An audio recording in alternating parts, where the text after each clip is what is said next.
আসসালামু আলাইকুম। ফটোগ্রাফারদেরকে যদি আমি জিজ্ঞাসা করি যে আপনার যে ক্যামেরাটি রয়েছে এই ক্যামেরাটির সাথে আপনার সম্পর্ক কী, সো আমরা অনেকেই আসলে মজা করে বলি যে এটা আমার বউ, বা বলি যে এটা আমার সন্তানের মতো, বা এটা আমার গার্লফ্রেন্ড। আসলে এগুলো আমাদের ইমোশন, আমরা হয়তো ফান করে এগুলো বলি, বাট এগুলো হচ্ছে আমাদের ইমোশন। আমরা আমাদের ক্যামেরাটাকে আসলে ঠিক কতটা ভালোবাসি সেইটাকে প্রকাশ করি।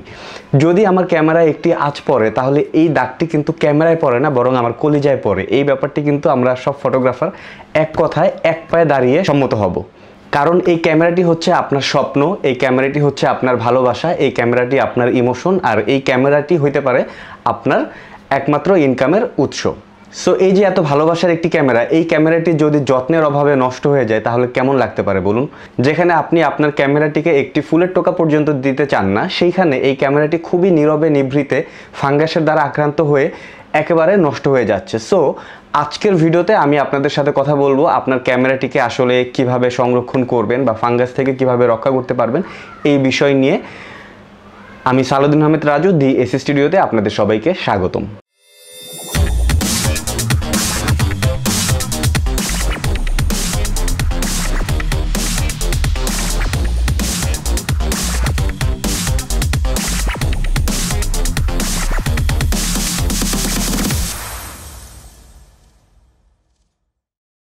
বর্ষাকালে যখন প্রচুর বৃষ্টিপাত হচ্ছে, বা হচ্ছে শীতকালে, বা হচ্ছে সমুদ্র সৈকত যেমন কক্সবাজার বা কুয়াকাটা, এইসব সময় বা জায়গায় বাতাসে জলীয় বাষ্প বা আর্দ্রতার পরিমাণ বেশি থাকে, যেটাকে হিউমিডিটি বলা হয়। এই হিউমিডিটি বেশি থাকার ফলে কিন্তু আপনার ক্যামেরায় বা লেন্সে ফাঙ্গাস পড়তে পারে। ফাঙ্গাস মূলত এক ধরনের একটা ছত্রাক, যেটা হচ্ছে বাতাসে আর্দ্রতার কারণে আপনার ক্যামেরায় বা লেন্সে জন্ম নিতে পারে। এর ফলে আপনার ক্যামেরার সেন্সরের বা লেন্সের শার্পনেস কিন্তু নষ্ট হয়ে যেতে পারে। সো ক্যামেরার জন্য পারফেক্ট হিউমিডিটি কত, আমরা একটু গুগল করলেই দেখতে পারবো। ক্যামেরার জন্য বা লেন্সের জন্য পারফেক্ট হিউমিডিটি বা বাতাসে জলীয় বাষ্পের পরিমাণ পারফেক্ট হচ্ছে 40 থেকে 45%। সো এটা আপনি কিভাবে কন্ট্রোল করতে পারবেন, এটা তো আমাদের হাতে নাই, তাই না? সো এটা নিয়ে আমি এখন কথা বলবো। সো দুইটা অপশন, এক হচ্ছে সিলিকার জেল আর একটি হচ্ছে dry cabinet. So dry cabinet হচ্ছে একদম ইজি, এটা নিয়ে আমি একটু পরে কথা বলতেছি। তার আগে আমি একটু সিলিকার জেল নিয়ে কথা বলি। সো আমরা যখন কোনো প্রোডাক্ট কিনি, সাধারণত ওইটার ভিতরে ছোট একটি প্যাকেটে দানা দানা কিছু জিনিস দেখা যায়, ওইটাই মূলত হচ্ছে সিলিকার জেল, যেটা হচ্ছে আপনার প্রোডাক্টটাকে আর্দ্রতা থেকে রক্ষা করে। এই সিলিকার জেল দিয়েই চাইলে কিন্তু আপনি আপনার ক্যামেরাকে সুরক্ষিত রাখতে পারবেন। আমরা যদি ক্যামেরার বাজার বা ক্যামেরা শোরুমে গিয়ে একটু খবর নিই, সো আমরা সেখান থেকে এই সিলিকার জেলগুলোকে কিনে একটি ব্যাগের মধ্যে বা একটি পাত্রের মধ্যে রেখে এইরকম একটি বক্সে কিন্তু রেখে দিতে পারি, এবং এই বক্সের ভিতরেই আমরা আমাদের ক্যামেরা এবং লেন্সগুলোকে সুরক্ষিত রাখতে পারি। তবে আপনাকে অবশ্যই খেয়াল রাখতে হবে, আপনাকে এইরকম একটি বক্স সিলেক্ট করতে হবে যেটার ভিতরে আসলে কোনো প্রকার বাতাস ঢুকতে না পারে। এবং আপনি যখন এটার ভিতরে সিলিকার জেলটি রাখবেন, দেন ক্যামেরা এবং লেন্সটি রাখবেন, এর ভিতরে কিন্তু অলরেডি কিছু বাতাস রয়েছে, সেই বাতাসের মধ্যে কিছু জলীয় বাষ্প থাকবে।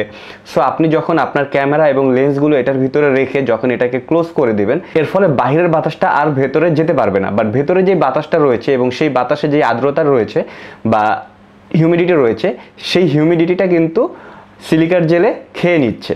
এবং এই যে বাতাসের যে জলীয় বাষ্পটা আমাদের সিলিকার জেলগুলো খেয়ে নিচ্ছে, এর ফলে যেটা হবে, আপনার সিলিকার জেলটা যখন ভালো অবস্থায় থাকবে তখন ওটা নীল থাকবে, বাট এটা যখন বাতাস থেকে পানিটা শোষণ করতে থাকবে তখন কিন্তু এটা স্লোলি রেড কালার বা পিঙ্ক কালার হয়ে যাবে, এবং এরপরে এর কার্যকারিতা শেষ হয়ে যাবে। এখন কথা হচ্ছে, এর কার্যকারিতা শেষ হয়ে গেলে কি এটাকে ফেলে দিয়ে আমরা নতুন আবার কিনবো? না, আপনি চাইলে এইটাকে আবার রিইউজ করতে পারেন। কিভাবে?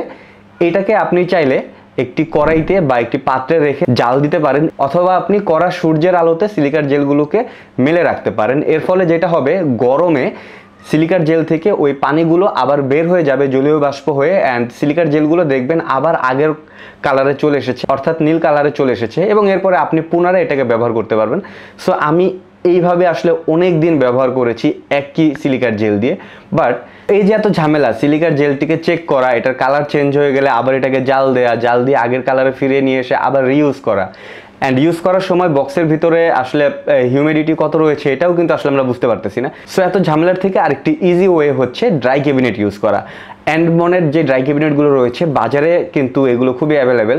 অবশ্যই আপনি কাঁচা বাজারে যাবেন না, ক্যামেরার যে বাজার রয়েছে, ধরেন আমাদের বাংলাদেশের কথা যদি চিন্তা করি, পল্টন বা বসুন্ধরায় কিন্তু এই ড্রাই ক্যাবিনেটগুলো খুবই অ্যাভেলেবেল। আপনি জাস্ট একটু কষ্ট করে আপনাকে কিনে নিয়ে আসতে হবে।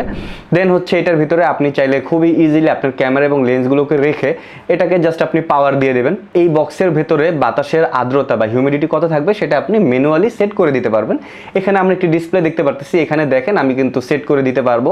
আপনি যখন ড্রাই ক্যাবিনেটটি কিনবেন সেটার সাথেই আসলে ম্যানুয়াল দেওয়া থাকবে, কিভাবে সেট করতে সেখানেই দেখে যাবেন। সো আমি কিন্তু খুবই ইজিলি আমার এই ড্রাই ক্যাবিনেটের ভিতরে আমার ক্যামেরা এবং লেন্সগুলোকে সংরক্ষিত রাখতে পারতেছি, ফাঙ্গাস থেকে নিরাপদে রাখতে পারতেছি এবং বাতাসের যে হিউমিডিটিটা সেটাকেও কন্ট্রোল করতে পারতেছি। ও আরেকটা জিনিস বলতে ভুলে গিয়েছি, সেটা হচ্ছে যখন আমরা বাইরে থাকবো তখন আসলে আমরা কিভাবে ক্যামেরাকে সেফ রাখতে পারবো। যখন আমরা বাইরে যাব তখন অবশ্যই কিন্তু ড্রাই ক্যাবিনেট আমাদের সাথে থাকবে না।